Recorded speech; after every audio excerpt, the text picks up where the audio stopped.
안녕하십니까, 래필입니다. 10월 25일 두산중공업 보도록 하겠습니다. 먼저 증시 보겠습니다. 코스피 14포인트 올라서 0.5% 올랐고요.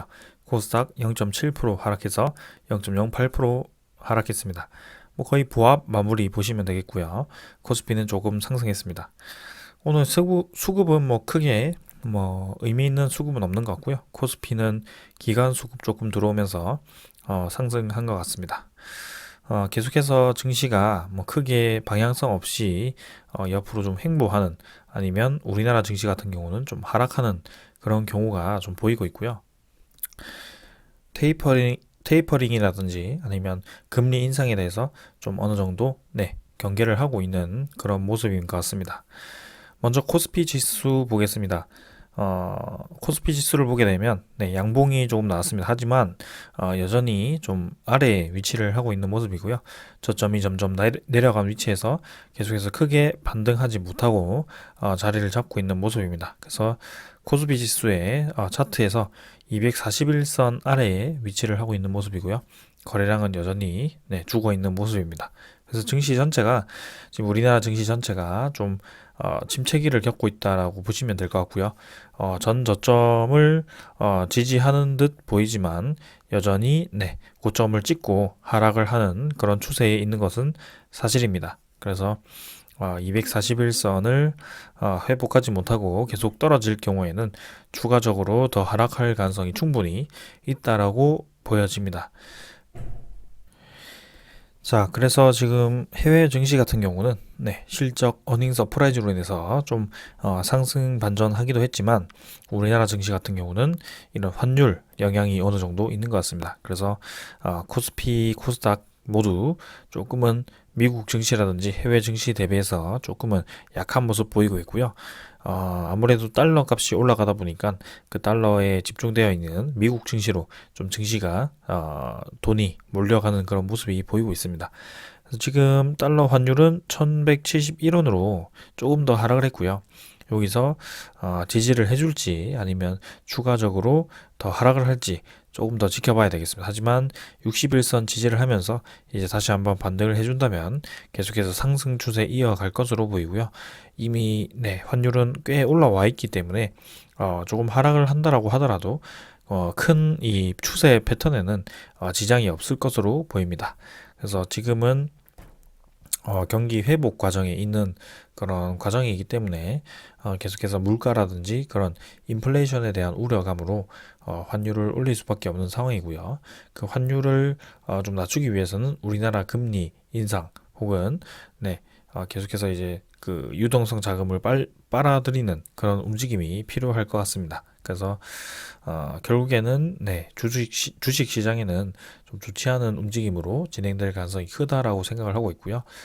계속해서 그런 유동성 자금이 빨려 들어갈수록 좀 실적주 아니면 성장주를 제외하고 조금 이제 버블이 껴 있는 그런 종목 위주로 좀 하락이 나올 가능성이 큽니다. 그래서 그런 종목들을 좀 잘 선별을 해서 미리미리 좀 매도를 좀 해야 될 것 같고요. 지금은 실적주 위주로 투자를 하시는 것을 추천드립니다. 자, 그 다음에는 지수는 이 정도로, 아니죠? 코스닥 지수 먼저 확인을 하고요. 코스닥 지수를 보게 되면 마찬가지입니다. 코스피 지수와 비슷하게 흘러가고 있고요. 고점을 찍고 좀 하락하는 그런 추세는 여전합니다. 그래서 코스닥도 마찬가지로 코스피보다는 조금 강하게 V자로 반등을 했지만 여전히 거래량이 죽어 있는 상태이고요. 이렇게 하락 추세에 있는 그런 상태입니다. 그래서 해외 증시와 또 다른 움직임이고요. 지금 일봉만을 보았을 때는 코스피와 비슷하게 지금 흘러가고 있는 그런 상황입니다. 자, 그래서 환율 자체, 그 다음에 이런 우리나라 증시에서 유동성 자금이 빠지는, 특히 이제 우리나라 증시 같은 경우는 외국인 투자자가 많기 때문에 그런 것을 간과할 수 없는 상황이고요. 미국 국채금리, 10년물 국채금리가 1.65%로 어제보다는 조금 하락했습니다만, 이렇게 조금 계속해서 증가하는 패턴으로 진행되었을 경우에는 미국 금리 인상이 불가피한 상황이고요. 그 미국 금리 인상이 진행되었을 경우에는 계속해서 환율이 올라갈 수밖에 없는 그런 시스템이다. 그래서 그런 것을 생각했을 때는 우리나라 증시가 계속해서 약세를 미국 증시보다는 약세를 띨 가능성이 크다라고 좀 생각을 하셔야 될 것 같습니다. 자, 그래서 이런 패턴을 계속해서 매일매일 리뷰를 하도록 노력을 해보겠습니다. 그 다음에는 지수 선물도 마찬가지 조금은 이제 상승하는 방향으로 가는 듯 하면서도 계속해서 횡보를 하고 있고요. 미국 증시는 올라가지만 나머지 증시는 뭐 크게 반등을 하기보다는 조금은 횡보하는 방향으로 진행을 되고 있는 것으로 보입니다. 자, 그래서 네, 이런 환율이라든지 전체적인 글로벌 증시를 계속해서 면밀히 지켜볼 필요가 있을 것 같네요. 자, 오늘은 요 정도로 보고 증시 마치고 네, 종목 보도록 하겠습니다. 두산중공업 보겠습니다. 3,150원 올라서 25,750원으로 마무리를 했고요. 오늘 14% 가까이 상승을 했습니다. 자, 시간의 가격은 25,600원으로 조금 하락했지만 시간의 거래량도 계속해서 힘이 실려 있는 모습이었고요. 특히 오늘은 의미 있는 날이었죠.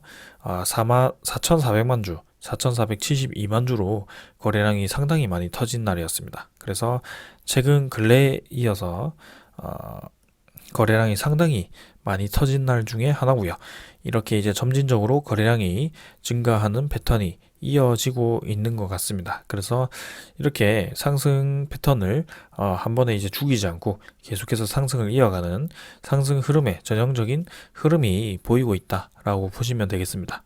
그래서 이전에도 네, 이렇게 두산중공업이 상승을 시작할 때 보시면 거래량이 이제 점진적으로 증가를 하면서 이제 어느 일정 이상의 거래량을 벗어나지 않는 그런 흐름이 보입니다. 그래서 지금도 보시면 1,000만 주 이상으로 계속 유지가 되고 있는 모습이고요.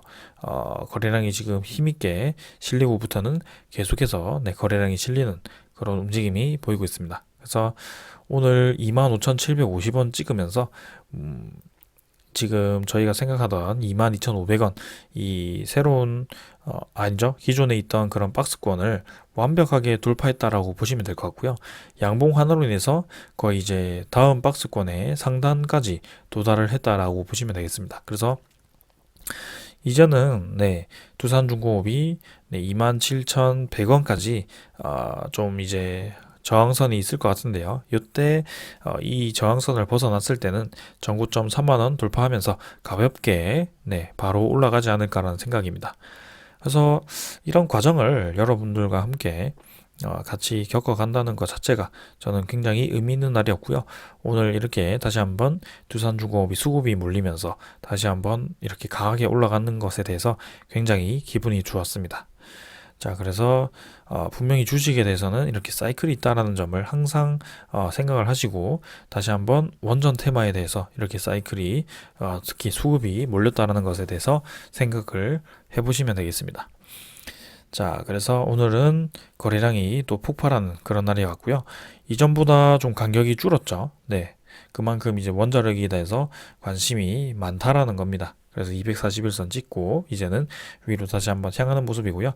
27,000원, 3만원대 돌파했을 경우에는 이제 우리가 원하는 4만원까지도 생각을 할 수도 있지 않을까라는 생각입니다. 그래서 어제 주말에도 제가 좀 분석을 해서 여러분들께 알려드렸는데요. 이집트발 그 소식이 있고요. 그 다음에 체코발 소식이 있고요. 아무튼 지금 정재훈 한국 수력 원자월약의 네, 사장님께서 조 단위의 수주가 있다라고 그렇게 공식적인 자리에서 공표를 했기 때문에 아무래도 원자력에 대해서 분명히 호재가 있을 수밖에 없는 그런 상황이고요. 연말 혹은 연초에는 굉장히 큰 수주가 터져 나올 것 같습니다. 그 이외에도 계속해서 원자력에 대해서 계속해서 입지가 커지고 그 다음에 평판이 좋아지고 있는 상황이기 때문에 그 다음에 특히나 올해 같은 경우는 미국과 우리나라 대한민국이 또 이렇게 원자력에 대해서 협력을 하고 있는 그런 상황이기 때문에 그 중간에 껴있는 두산중공업에 대해서 굉장히 강하게 움직일 가능성이 있다라고 생각을 합니다. 자, 그래서 월봉을 보았을 때 두산중공업이 아주 강하게 올랐을 때는 이때거든요. 그래서 2006년이죠. 2006년쯤에 2006년에서 2007년까지 아니죠. 2006년까지죠. 네, 2006년까지 이렇게 아주 강하게 올랐습니다. 그래서 사실 상승률만 따진다면, 네, 2004년이라고 할까? 2004년 9월부터 해가지고 7,950원이라고 합시다. 여기죠. 네. 7,950원이라고 해가지고 2004년 9월부터 이 고점이 어디죠? 네, 13만 원입니다. 거의 네, 15만 원이죠. 네, 15만 1,795원입니다. 그래서 거의 20배죠. 20배가 올랐습니다. 이때가 몇 월이죠? 월로 따진다면 네, 2007년 11월입니다. 그래서 거의 이제 한 3년 만이죠. 네, 3년 만에 이렇게 20배가 올라가는 그런 두산중공업이었고요. 분명히 거기에 대해서는 원자력 발전과 그다음에 건설 부흥에 의해서 이렇게 두산중공업이 오를 수밖에 없는 그런 상황이었습니다. 그 뒤에 이렇게 급락에 대해서는 이제 증시 전체가 네, 리만 브라더스 사태에 의해서 급락을 하면서 같이 하락을 했고요. 거기에 대해서 원자력 추가 수주라든지 그런 수주가 좀 빠지면서 두산 그룹에 대해서 전체적인 위기에 빠지게 됩니다. 그래서 두산건설이 이제 점점 신규 수주라든지 그런 게 부족해지면서 점점 침체기에 빠지다 보니까 두산 그룹 차원에서 두산건설을 살리기 위해서 이렇게 돈을 붓다 보니까 계속해서 부채가 늘어나는 그런 이제 두산중공업까지도 좀 악재가 되는 그런 움직임이었고요. 그래서 결국에는 이렇게 2,000원대까지 빠지는 그런 흐름이 나왔었던 거죠.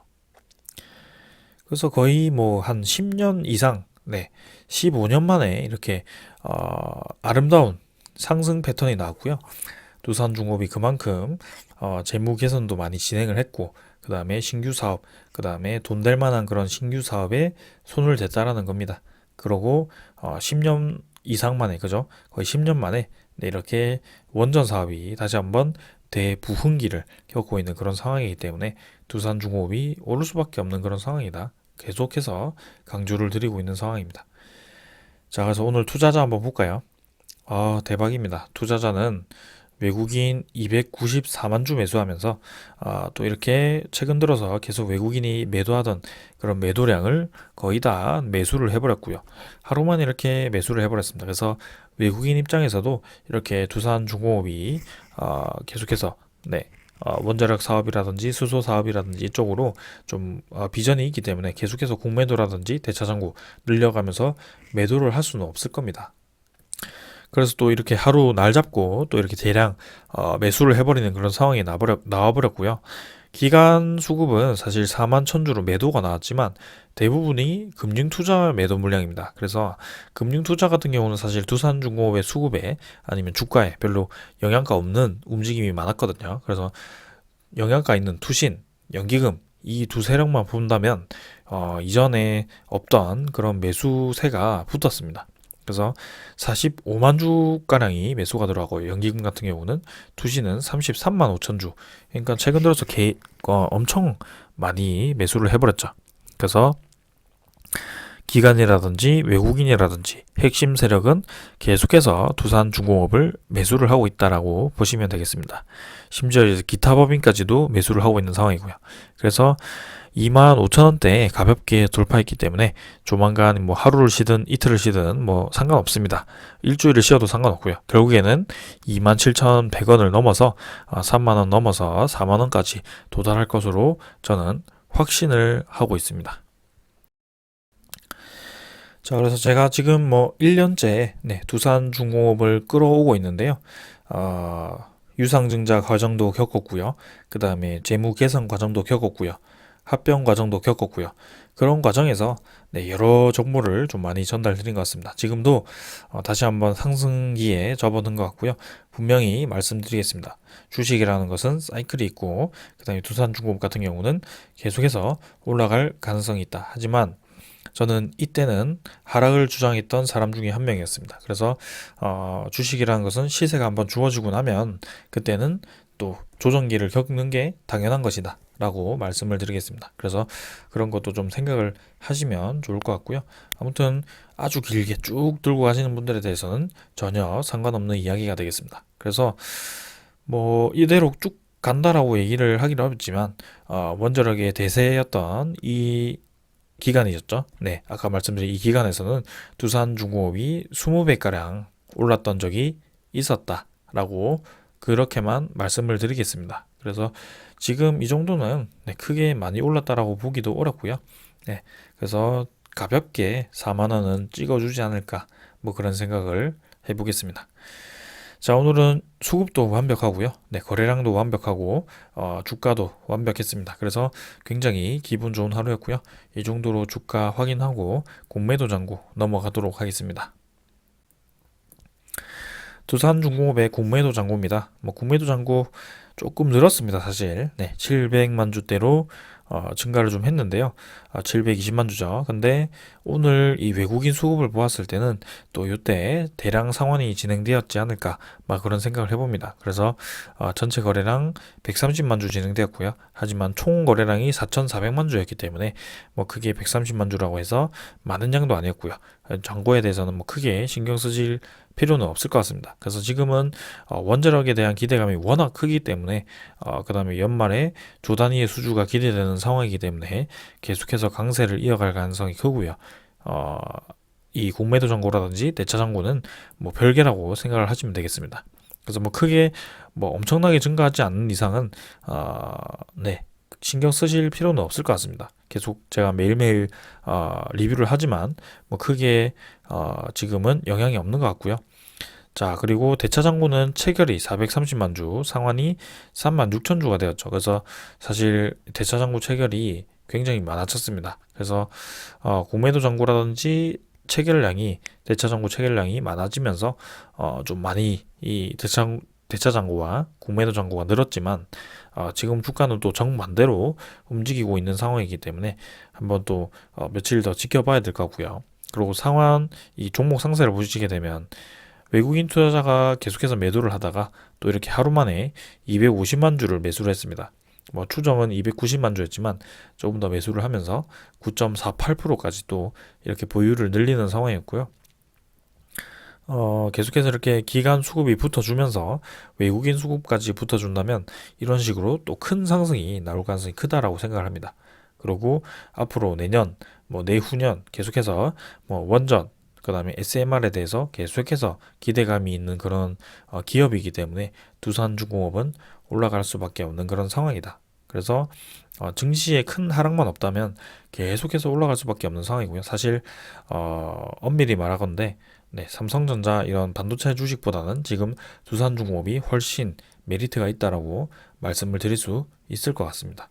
그래서 오늘은 이 정도로 봤고요. 그 다음에 네, 증시 받고 뭐 종목 받고 소식 하나 마지막으로 보고 마치도록 하겠습니다. 오늘은 원전 소식이 아니고요. 수소에 관한 소식입니다. 두산중공업이 원전에 대해서 굉장히 시세를 좀 많이 받는 그런 상황인데요. 그 덕분에 원자력 테마들이 굉장히 뜨겁게 움직이고 있습니다. 하지만 두산중공업은 원자력 테마 이외에 수소 관련해서 또 테마가 엮여 있는 종목 중에 하나고요. 수소 테마는 신환경에너지, 미래에너지 중에 하나입니다. 그래서 서부발전, 두산중공업, 리브테크 이렇게 3사가 폐플라스틱 수소화 기술 추진을 이제 시작을 했다라고 합니다. 자, 그래서 한국 서부발전이 골칫거리인 폐플라스틱을 없애면서 수소를 생산하는 기술을 개발한다라고 하고요. 폐플라스틱으로부터 얻은 청정 수소를 연료전지와 수소 터빈에 활용해서 2050 탄소 중립을 선도한다라는 방침이라고 합니다. 그래서 여기서 수소 터빈이 핵심이죠. 여기서 이제 두산중공업이 가스 터빈을 이제 국산화 진행하면서 수소 터빈이라든지 LNG 터빈이라든지 계속해서 이제 가스 터빈에 대해서 이렇게 확대를 할 겁니다. 그래서 두산중공업 같은 경우는 수소 터빈을 공급하지 않을까라는 생각이고요. 이렇게 두산중공업이 수소와 관련된 그런 사업과 계속 연관이 있다. 그리고 수소 연료전지라고 했을 때는 두산 퓨얼셀이 또 있기 때문에 두산 퓨얼셀의 그 자회사와 그다음에 두산중공업, 그다음에 지주사인 두산 이렇게 3사가 굉장히 끈끈하게 연결이 되어 있다라고 보시면 되겠습니다. 그래서 그룹 차원에서 혹은 종목 차원에서 굉장히 지금 기대되는 종목 중에 하나라고 저는 생각을 하고 있고요. 한번 2022죠. 그다음 2023 이때 두산그룹의 주가들이 굉장히 궁금합니다. 그래서 계속해서 그때까지 저는 리뷰를 할 예정이고요. 여러분들과 함께 다시 한번 이 큰 상승세, 이 큰 거래량을 또 이끌어 나갈 예정입니다. 자, 오늘은 여기까지 하고 마무리하도록 하겠습니다. 감사합니다.